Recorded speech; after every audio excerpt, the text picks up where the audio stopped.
Our rivers are obviously a wonderful natural resource, not only the lifeblood of communities, but today, recreation opportunities. And I had a chance to get together and meet with Brian Williams. He's with the Dan River Basin Association. We met on the Smith River in Henry County. Our mission and our goal is really to preserve and promote and protect the natural and cultural resources of our region. Back in about 2002, some lifetime residents saw this region, lived here, saw the Dan River, the Smith River, all the rivers that make up this watershed, and said this is an incredible, beautiful resource. We want people to enjoy it.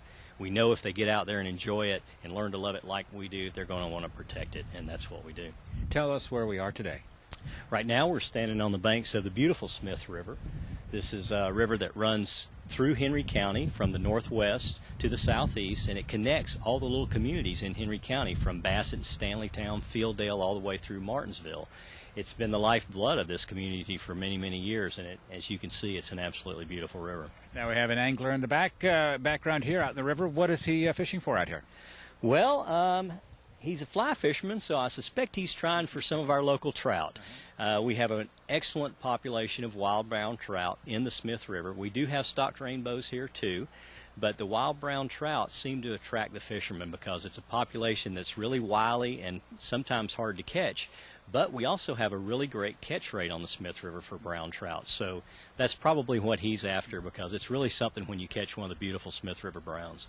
Now, I know that Martinsville is known for raising trout. You have tanks all over. I mean, you actually stock this with trout that are raised in classrooms or the like? Yeah, it's actually one of our wonderful programs that was started locally by Dr. David Jones, an orthodontist here in Martinsville, and started the first trout in the classroom program in Virginia.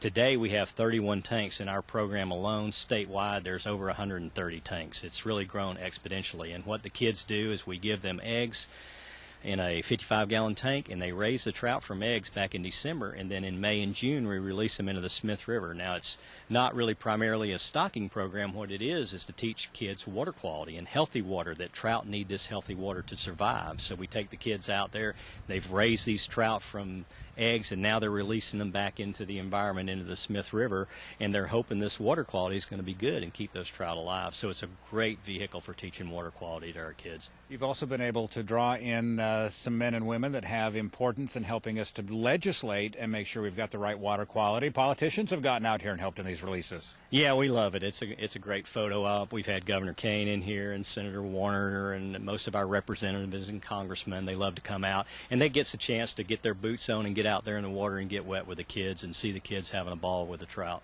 Now, we're just a little ways below Philpott Dam, and the water is at the level it is today because the dam is not passing through or feeding water or operating. Normally this water could be a lot higher, which makes for some great canoeing and the like? Yes, it varies greatly too. This is a tail race river, and they do generate power out of Philpott Dam, peak power demand, and that's generally during the week.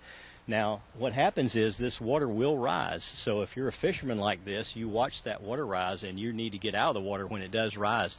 But that's when the canoers and the kayakers come out, because it does make for some great water. We can go from 65 to 80 cubic feet per second all the way up to 1,400 cubic feet per second.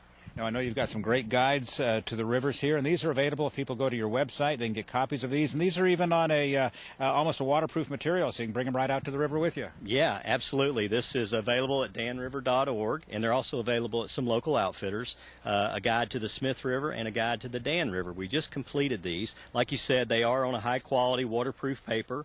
They're kind of started out as a paddler's guide. We have a lot of maps, shows you all our accesses. We have 10 accesses on the Smith River alone, places to fish, little secret spots that we know of, and also it's kind of a cultural and natural guide to the whole area. So you can take this as a tourism guide or a paddler's guide, put it in the canoe and take it with you because it is on waterproof paper. Dan River Basin Association is in Collinsville at 276-634-2545 and online at danriver.org.